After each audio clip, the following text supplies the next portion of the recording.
HVAC company, are they gonna store old air conditioning units on site, or would that be disposed of? Well, one of the requirements is going to be that nothing can be in the parking lot or anything. It has to be inside.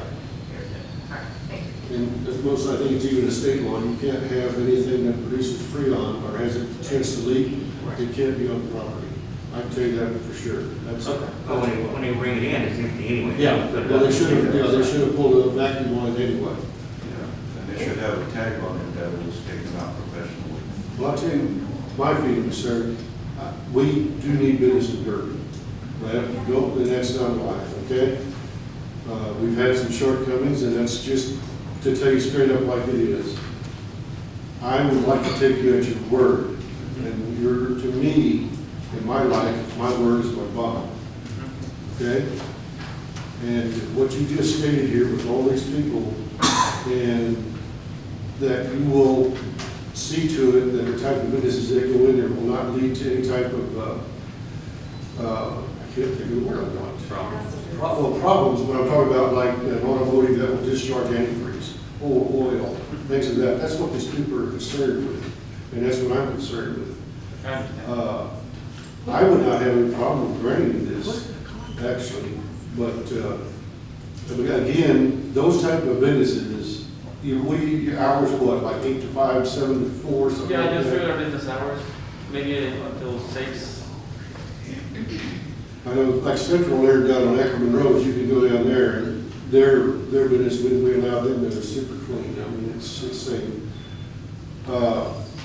And what I am satisfied with is the fact that you are going to be there on site with it. Yeah, and I'm gonna, I'm the owner, so I'm gonna be making sure that everything is. Well, let me ask you a question, clean. honestly and straight up.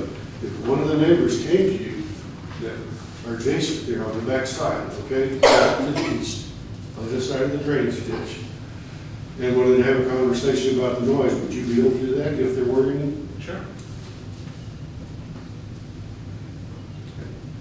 Because I can see that, you know, it's, And the second building is gonna be maybe 100 feet from the neighbor. okay, I'm guessing the other building is going to go more towards Springfield. I'm sorry? It's going to be towards Springfield. Uh-huh. Cool. All right. It's gonna be like 100 feet from the neighbor. We're gonna have a fence and the detention pond between the building and the And the neighbor. retention pond will be on the backside. Mhm. Oh. I have a question. I can see on here that it says there's an existing chain link fence that's gonna remain, looks like, on the backside. Mhm. Is there gonna be a fence around the whole thing? There is a fence right now. And And we're gonna build another one on the back. just- so it'll remain, so it's enclosed? Mhm. Okay. Will it be able to access if just anybody wants to get in through the gate, or is it gonna be, I mean, if the kids wanna try and get in there, I'm asking, is there a lock on it, is it There'll coded? be a open? gate in front, Oh, only for the business owners. okay, thank you. Well, security, you're probably gonna have a security gate, you'll have 4 different combinations, but that's not about right. They're gonna be combined, it depends on who's renting. Okay. Okay.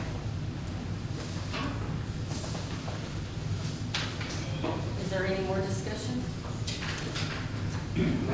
Mayor, I make a request to allow the special use permit for the property located at CB 4018G Springfield Industrial Park, Lot 4, otherwise known as 1440 Springfield Road, Kirby, Texas 78219. Second. We have a motion to accept the request for specific use for the property located at CB 4018G, Springfield Industrial Park, Lot 4, otherwise known as 1440 Springfield Road, Kirby, Texas 78219, which is zoned light industrial L1 to be used for the following purpose: construction offices and warehouses to rent to different trades. We have a motion seconded by Mayor Pro Tem Grant. City Secretary? Councilmember Martin, Yes. Mayor Pro Tem Grant, Yes. Councilmember Apodaca, Yes. Councilmember Salazar, Yes. Councilmember Greider, Yes. Councilmember Street, Yes. Mayor Aldrich. Yes. 9A passes. you. Congratulations, sir. Thank Thank you. goodness. You're a good neighbor. Yes, please be a good neighbor. I will. Moving on to 9B, on a request for a variance to rezone ordinance single-family dwelling District R1, Section 153.16B8, maximum accessory building coverage of rear yard 30%, Section 530159, accessory buildings and carport, to consider allowing an existing carport located at CB 4018A, Block 23, Lot 13, otherwise known as 5127 Starfire, Kirby, Texas 78219. Well, first of all, I'm going to open up this discussion, but I just want to say that I would like to put a stop to Kirby residents building and then asking for forgiveness. That is, I just feel that is not the way for our community to go forward. Does anybody have any discussion on this? Councilmember Martin? Yes, ma'am. Mayor, apparently this company's been in business, I don't know how long. I don't know where they come from, but you got permits that you go through anything you do in a business. When you move into a residential business and start building and running a business out of it, it's just totally wrong. Then you, like you said, you want to ask for forgiveness once you get stopped. The citizens are the one that stopped you. They're the one that complained.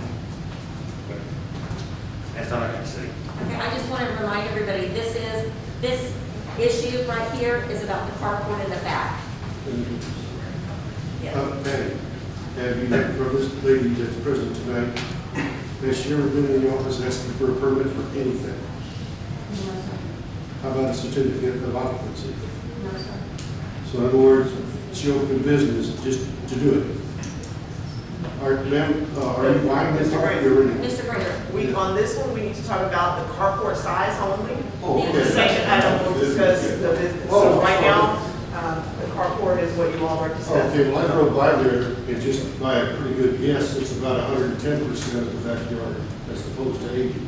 And it does hang over onto the neighbor's property, probably, I don't know, 4 feet or better. And I really never, well, okay. It's about as haphazard as you can get. I'm sure it's never been inspected by anybody. I'm sure it's not engineered. And not only that, but just to build a carport, you gotta come and put in an application and you gotta get it approved, which you didn't do. So as they said, the horse is out of the barn, and close the door. No. Okay. Thank you. I think that most of us agree on what the issue is here. So I'm gonna make a motion that we deny this variance to this single-family dwelling. Also, that we deny allowing that existing carport to be there. Second. We have a motion to deny and seconded by Mayor Pro Tem Grant on a request for variance to zoning ordinance single-family dwelling, District R1, Section 153.1016B8, maximum accessory building coverage of rear yard 30%. Section 153.059, accessory building and carport, to consider allowing the existing carport located at CB 4018A, Block 23, Lot 13, otherwise known as 5127 Starfire, Kirby, Texas 78219. Is there any other discussion? Madam Mayor, to be clear, not to allow the existing. Yes, not to allow. Councilmember Martin. We need to put a time, it needs to be removed. We need to put a timeline on it for taking it. I was gonna ask something real quick. What is the code compliance? Has code compliance issued anything on this? Yeah, so that's actually how Where's this that started. point? There was a citation issued back in December for Okay. it, and that was when they applied for the application, because we had not had a quorum with the Planning and Zoning Commission. That's why this was delayed so long, so the applicant had been waiting. So just to be clear, the current carport exceeds the allowable size per our ordinance. So if you deny the request today, they would be required to remove it. They work with code compliance to remove it, but they could come back and apply for a permit to build a carport within the appropriate size guidelines. So you would not be, just to be clear, you're not able to take action to say they can never put up another carport. Oh, You are no, strictly no, taking no, action. no, no. No, but I want that to be clear, that it's strictly action on this existing carport variance and the steps that the property owner has the ability to take Correct. after whatever happens today. But they put it up without a permit or anything, they can take it down, Correct. all the way down. Correct. And then they'll have to submit another plan. And we need to put a timeline on for it, to get it down. Do we do that now? No, this was. Councilmember Salazar, do you want to amend your motion? What ma'am, I didn't hear? Do you want to amend your motion?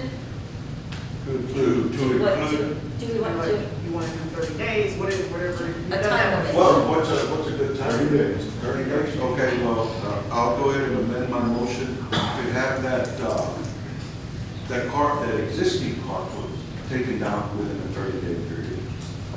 So my question is, what is, I assume that this has happened before. So what is, prior to this, in another case, how much time did we give them to take the carport down? Because I'm sure this is not the first time this has happened. Actually, I think that we are setting some precedents with this, because the norm has always been, is to do something and then ask for forgiveness, and the council just says, oh, well, since it's up, let's just let it go. But we did have a situation over the garage that was built without, didn't meet the code. They came in, requested the permit, council denied that variance request. They did have to tear it down within 30 days, which they did. They complied with, they get a permit, and they rebuilt into the appropriate code. So we have these 30 days. So they did it within the 30 days. Yeah, we're at the, So I guess parameters. we're right. That's why I just wanted to make sure that we're